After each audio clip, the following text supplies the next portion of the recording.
Alright, well, I'm a bit of an old guard when it comes to EU4, so EU5 just came out, so I was playing around with the game a little bit, so I figured I'd show off some of the stuff I learned looking through the code and all that.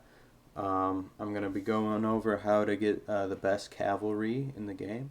So, the Golden Horde, you could do it as them, because they get 20% in advances. Or if you want to do it the way I would personally go about it, is I would release and play as Crimea because they also get 20% Cav combat ability. Now I would balkanize and bankruptcy build in Crimea if I were you before doing this, and maybe release yourself as a tributary instead of vassal. But yeah, as you can see, off rip, you get access to 20% cavalry power, which is good. Next thing I would do is if you're playing Crimea or Golden Horde, you switch over to Tangriism. It's quick and easy. It's actually a really good religion because you actually get all of these modifiers, and you actually you can double one of them. So I'd maybe do the population growth or the morale of armies. Either way, very strong religion, quite abundant, so you could get more of that land. I'd also maybe enforce Tangriism on these guys, your tributaries, so you don't so they don't ally anyone. They're going to be disloyal anyway. So do that off game start. Anyway, so that's how you get your first 30%, because Tangriism gives you 10% also. Technically, if you want to go over religion map mode, the Lithuanian religion is just slightly better than Tangri. It's the same thing except you get expand forestry cost, but it is less abundant and harder to switch to, so I think Tangriism is what I'd say is good enough. Next thing I would do as Crimea is I'd annex these small guys, and as you can see, Circassian, because you're going to want to form Circassia. This is a minor thing. It only gives you 5% Cav combat ability, and the most annoying thing is you're going to have to move your capital to this area here. Like, yeah, I think it's, let me show the provinces. I actually don't think it's necessarily this exact, because I think you can like have it here or here. Anyway, I'd probably just do like Copa or something on the coast for control reasons. But yeah, I think it's not even necessarily based off of the provinces. But if you don't have your capital, you can't form it, and it won't tell you. The wiki doesn't tell you. This is something I just kind of discovered on my own. Anyway, after you do this, I'd maybe, eat up some of the balkanized guys too while you're going at it. Theodoro, because this is going to be your only city for a long time. Golden Horde will usually give you these two provinces. Might take them a little bit, but honestly, there's no rush to get free from the tributary, because, if you balkanized them enough, they'll collapse anyway, and you won't even have to bother. But yeah, what I tend to do is, because the control's going to suck, you're not going to have cores anywhere else. You actually have cores over a lot of Circassia, which is nice. But yeah, I just release OPMs so they have high control and they can pay you diplomatic income and help you in the wars. Obviously, it's nice being a horde that's not a army-based country, because you get the horde advancements and the horde unity, but you can actually raise and disband levies, whereas in the Golden Horde, it seemed like when I played it the one time, I could not actually disband my levies, and if I get stack wiped, I'm just never having troops again, which is pretty awful to play as, in my opinion. Maybe it was just bugged out or something, but that's what my experience with them is. It's also, Crimea's smaller, so it's easier to manage all this stuff. Technically, you also get better slave rate efficiency as Crimea in the advanced tree. Golden Horde, they get, I think, cheaper cavalry to maintain. But, you know, we're here for the max damage output, so that doesn't even matter. Anyway, you get 5% from forming Circassia, and then you're going to want to take out Serbia, full annex them, move your capital, switch cultures again, because if you form Serbia, you get another 10%.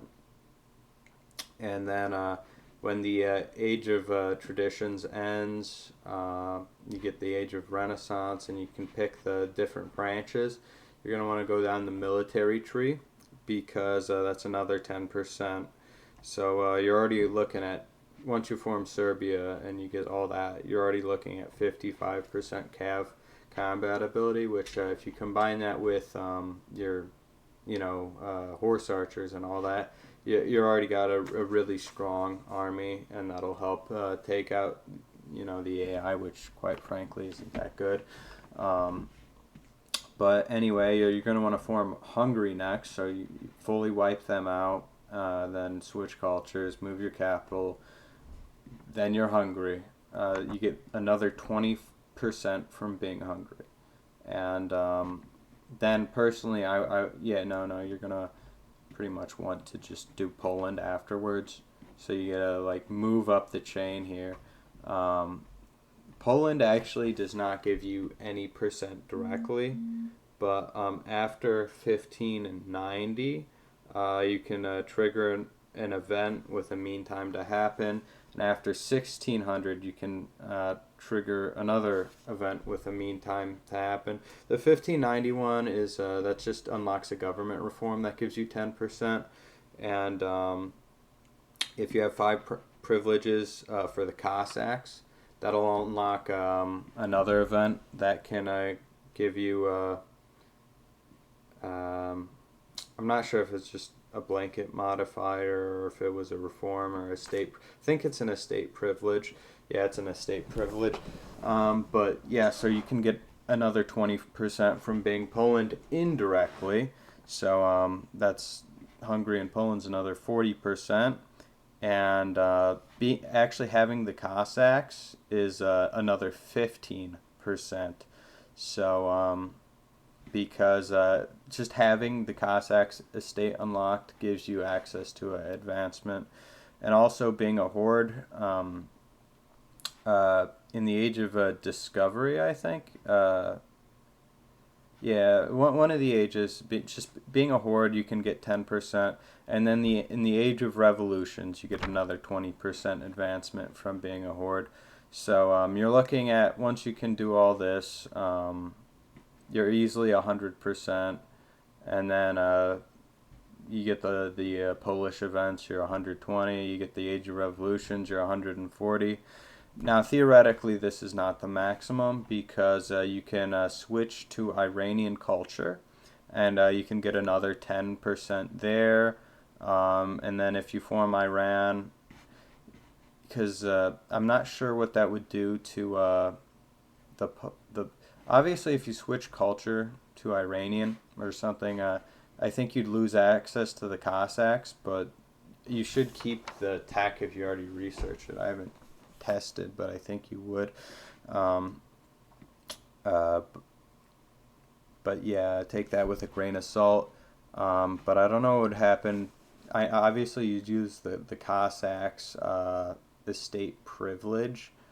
So you'd have to culture swap back to being Polish or Ukrainian or Russian or something to get that back after doing the Persia stuff, which would be a little bit of a hassle. Personally, I wouldn't even bother doing the Iranian stuff, because I'm fine with 140, and I'd rather just consolidate. But there's a commitment to the bit, because you can get another 15 from a policy unlocked. I'm not sure how. I think it's a policy, it might be a government reform, a state privilege. It's something to do with the Iranian country flavor. I didn't look into it much. I just saw it in the files. So that'd be another 15. So if you form Iran, that's another 25. Alternatively, you could form the Mongol Empire, but that's only another 20. But it's kind of up to you what you want to go for. There's probably other stuff I didn't notice, especially later in the game, because I've only played to like 14, around that period, so I haven't experienced most of the actual game. I just kind of figure out the start.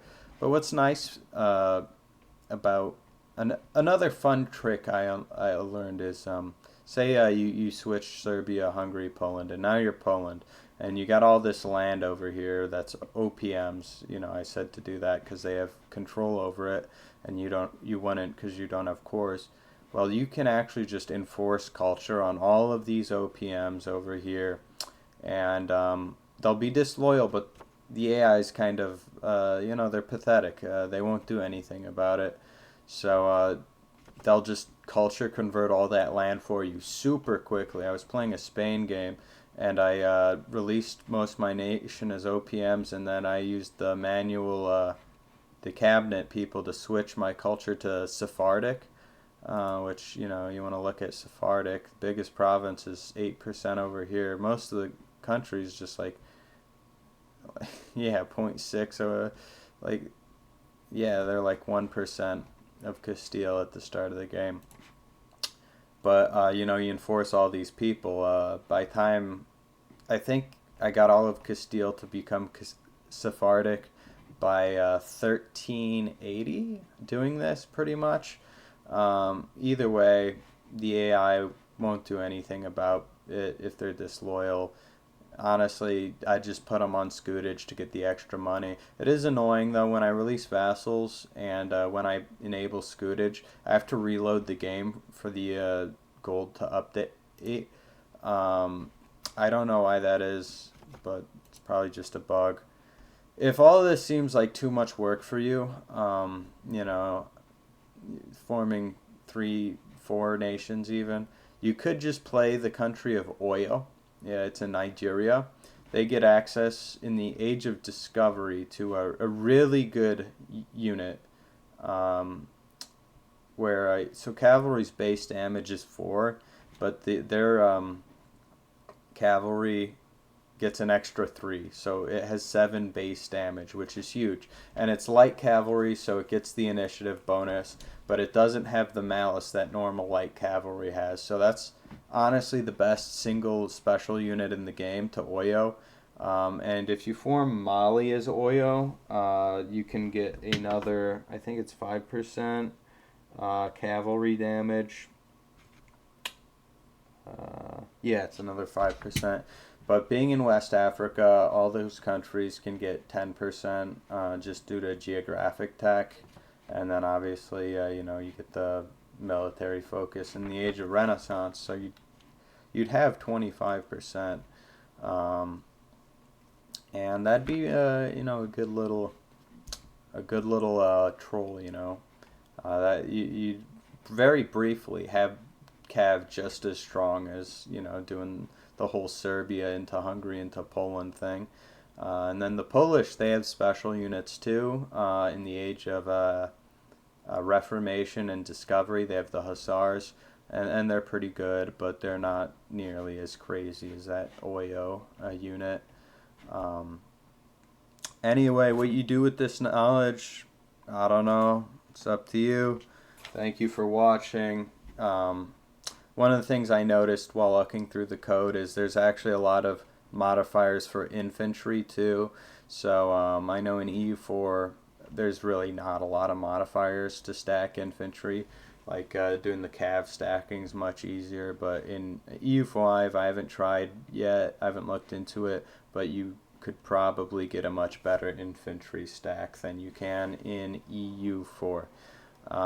I didn't notice a ton of stuff regarding artillery, so I don't, no promises there. But yeah, thank you for watching. Take care.